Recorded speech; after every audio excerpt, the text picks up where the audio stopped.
छात्रों, कैसे हैं आप सब? पढ़ाई कैसी चल रही है? हम लोग अभी अभ्यास के लिए वीडियो बना रहे हैं। आदि काल पर भी और भक्ति काल पर भी और फिर रीति काल से संबंधित वीडियो बनाएंगे।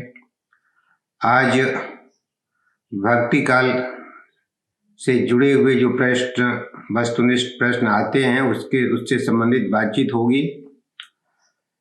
भक्ति काल अचानक तो आया नहीं। कुछ लोगों को लगता है कि भक्ति काल का जन्म बहुत मुस्लिम आक्रमण हुआ, इसके कारण से भक्ति काल का जन्म हुआ। ऐसा है नहीं, एक लंबी परंपरा है। उत्तर भारत में 8वीं 9वीं सदी में सिद्धों और नाथों का बोलबाला था। उनकी साधनाएं थी और उनके तौर तरीके थे, जनता में प्रचलित थे। दूसरी तरफ उसी वक्त दक्षिण भारत में यानी तमिलनाडु के इलाके में आलवार संतों का बोलबाला था। आलवार संत की जो भक्ति थी, जो पद्धति थी, वह बहुत चर्चित थी, बहुत प्रचलित थी। आलवार संतों में निम्न वर्गीय लोग भी थे, उच्च वर्गीय लोग भी थे, महिला भी थी। महिला में जो अंडाल थी वो महिला आलवार संत थी। शूद्र में सठाकोप नाम के जो संत थे वे शूद्र थे। नाथ मुनि ने दिव्य प्रबंधम या तमिल प्रबंधम के नाम से आलवार संतों की वाणियों को इकट्ठा किया, संग्रहित किया। 4 जिल्दों में है, हजार ये वाणियां हैं संकलित। तो नाथ मुनि ने उसको संकलित किया दिव्य प्रबंधम के नाम से। और इसका जो असर है, दिव्य प्रबंधम का असर रामानुजाचार्य पर पड़ा। रामानुजाचार्य बहुत प्रभावित हुए आलवार संतों की वाणियों से और उन्होंने विशिष्टाद्वैतवाद की स्थापना की रामानुजाचार्य ने। और इससे संबंधित जो वीडियो है पूर्व में हम लोगों ने बनाया है, उसको देख लेना चाहिए कि भक्ति की जो परंपरा है पूरे देश में, उससे संबंधित वीडियो उपलब्ध है। विस्तार से अगर जानना हो तो उसको देखना पड़ेगा और देखना चाहिए। रामानुजाचार्य ने स्त्री संप्रदाय की स्थापना भी की और हिंदी को प्रचार का माध्यम बनाया। क्योंकि आलवार संतों में जाति को नहीं माना जा रहा था, तो रामानुजाचार्य के सिद्धांतों में भी ये देखा गया कि जाति के प्रति बहुत ही सॉफ्ट रहे। जो कठोरता समाज में है वह इनके सिद्धांत में नहीं थी। रामानुजाचार्य की परंपरा में ही रामानंद हुए और कहा जाता है कि रामानंद ने ही भक्ति को दक्षिण से उत्तर लाए। और ये देखिए घटना घट रही है 8वीं 9वीं 10वीं 11वीं 12वीं शताब्दी में, जिसमें मुसलमानों का आक्रमण और उसका बोलबाला नहीं था। तो एक परंपरा चल रही थी। वैष्णव धर्म को स्थापित करने वाले 4 आचार्य हुए रामानुज, इसकी चर्चा हम लोग कर चुके हैं, माधवाचार्य, विष्णु स्वामी और निम्बार्क। और इन लोगों ने जो काम किया उसको फैलाने के लिए व्यापक जो आधार दिया वो रामानंद, वल्लभाचार्य और चैतन्य महाप्रभु। चैतन्य महाप्रभु उड़ीसा के थे और बंगाल और उड़ीसा में बहुत ज़्यादा कृष्ण भक्ति का जो प्रचार प्रसार हुआ वो इस इलाके में हुआ। हम लोग प्रमुख संप्रदायों के बारे में चर्चा कर सकते हैं कि कई कई संप्रदाय हुए और उन संप्रदायों को प्रारंभ करने में संतों ने अपनी अपनी भूमिका निभाई। जैसे रामानुज ने श्री संप्रदाय की स्थापना की। यह ऑब्जेक्टिव क्वेश्चन में एक प्रश्न पूछा जाता है और इसलिए इस बात को ध्यान में रखना चाहिए, स्मरण करना चाहिए, याद कर लेनी चाहिए कि कौन से संत ने किस संप्रदाय की स्थापना की।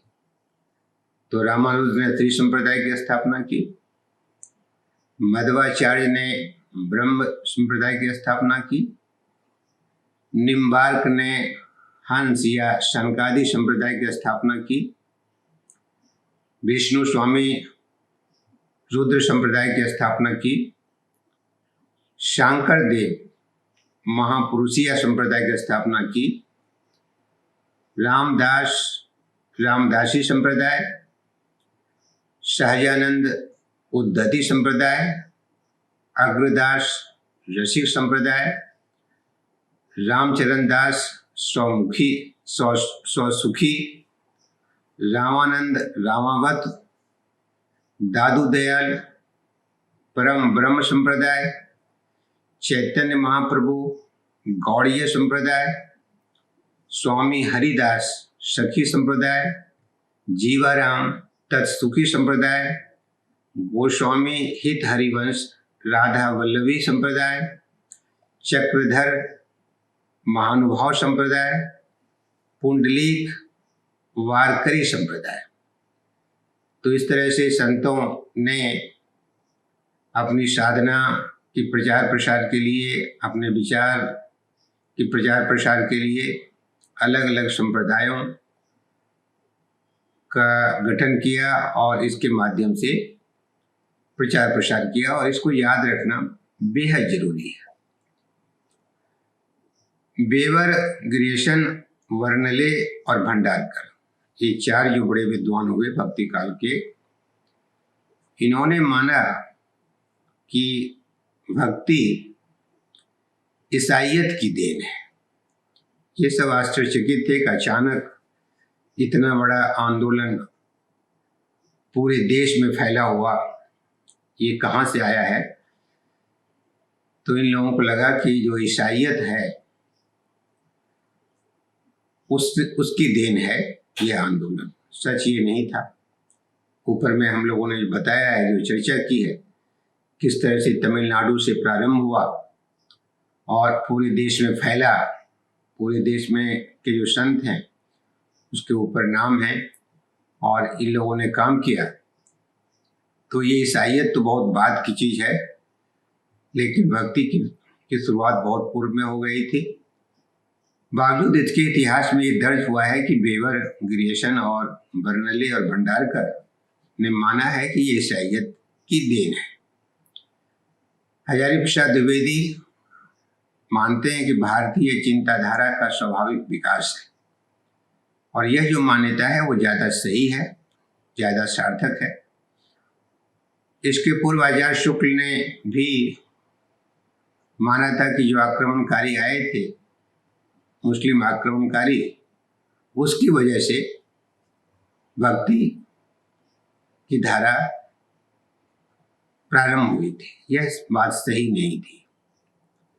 तथ्य उनके समर्थन नहीं करते।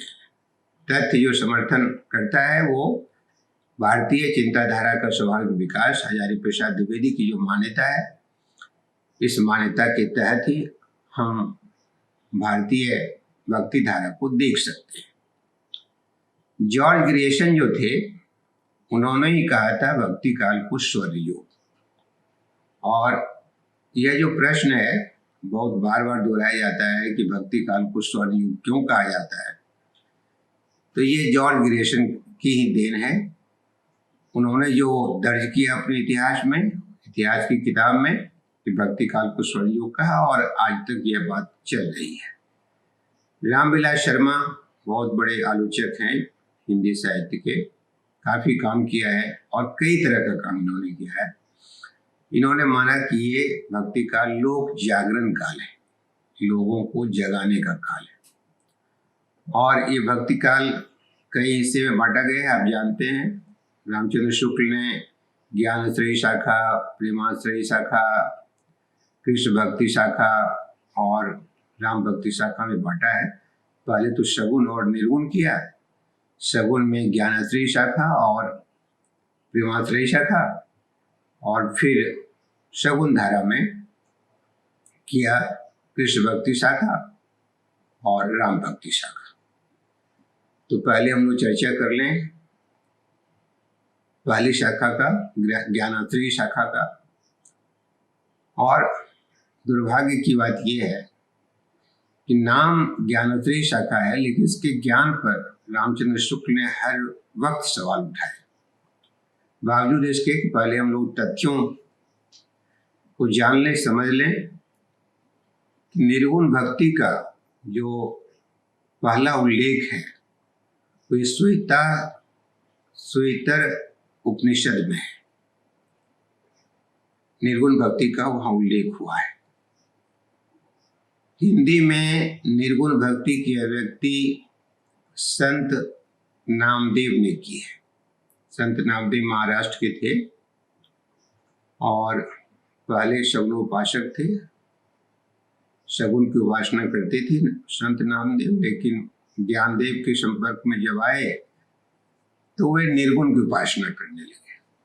तो जाहिर है कि उनके जो पद हैं उसमें सगुण संबंधी भी पद हैं और निर्गुण संबंधी भी पद हैं। गुरु ग्रंथ साहब जो है, आप जानते हैं कि ये महानतम ग्रंथ है सिखों का। तो उसमें नामदेव के 60 से अधिक पद संग्रहित हैं। और जो नामदेव थे वो कर्मकांड के खिलाफ थे। जो बाह्याचार है उसका खंडन करते थे, प्रभु का नाम लेते थे, उसको स्मरण करते थे। तो निर्गुण भक्ति में असर है इनका। और निर्गुण भक्ति का जो रूप है, जो स्वरूप है, वो इसी किस्म का है। निर्गुण भक्ति के जो कवि हुए वो कबीर, पीपा, रैदास, धना, सेन, अनंतानंद, सुखानंद, ये सब कवि हैं और ये माने जाते हैं कि रामानंद के शिष्य हैं। वैसे इतिहास में इस पर भी सवाल हैं, लेकिन माना जाता है। तो प्रश्न से संबंधित पूछा जाता है और हम लोगों को जब तक आगे विस्तार से इसका ज्ञान ना हो जाए तो ये मानना चाहिए कि रामानंद के शिष्य हैं कबीर। रामानंद के शिष्य तुलसीदास भी थे और कबीर भी हैं।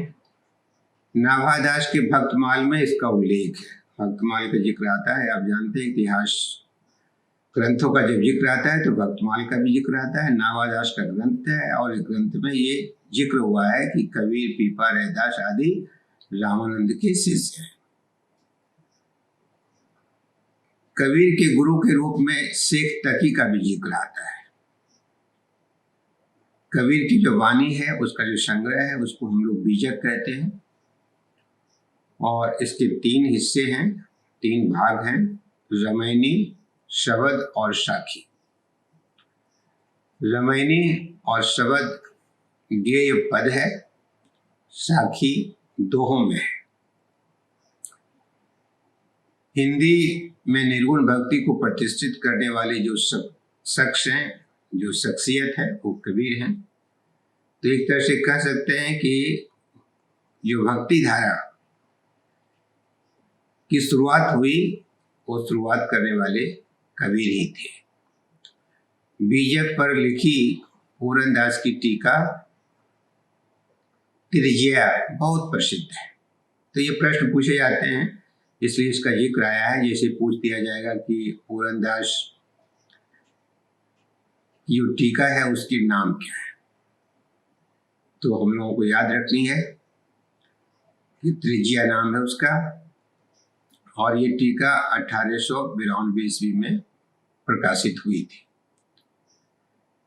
जो भाषा है कबीर की उस पर कई तरह के सवाल उठते रहते हैं। अलग अलग लोगों ने इसको परिभाषित करने की कोशिश की है। श्याम सुंदर दास ने कबीर की भाषा को पंचमेल खिचड़ी कहा। यानी कई भाषाओं का मिश्रण पाया जाता है, इसलिए उन्होंने पंचमेल खिचड़ी की उपाधि से अलंकृत किया कबीर की भाषा को। आचार्य रामचंद्र शुक्ल कहते हैं कि सदुकड़ी भाषा है, साधुओं की भाषा है। और हरि प्रसाद ने तो कबीर की वाणी को, उसकी भाषा को कहा है कि कबीर वाणी का डिक्टेटर है, वाणी का तानाशाह है। यानी जैसे चाहता है भाषा को उस तरह से वो घुमाता है। उसके जो तथ्य हैं, कबीर का जो सत्य है, जो तथ्य है, जो कहना है, तो उसके लिए वाणी जो है वो दौड़ती है, उनकी जिह्वा पर है। वो डिक्टेटर जैसा चाहते हैं वैसा करते हैं। अबुल फजल की एक किताब है आईने अकबरी। अबुल फजल का नाम, पूरा नाम अबुल फजल अल्लामी है।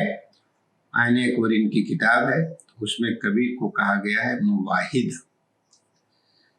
नानक देव जो सिख धर्म के प्रवर्तक थे,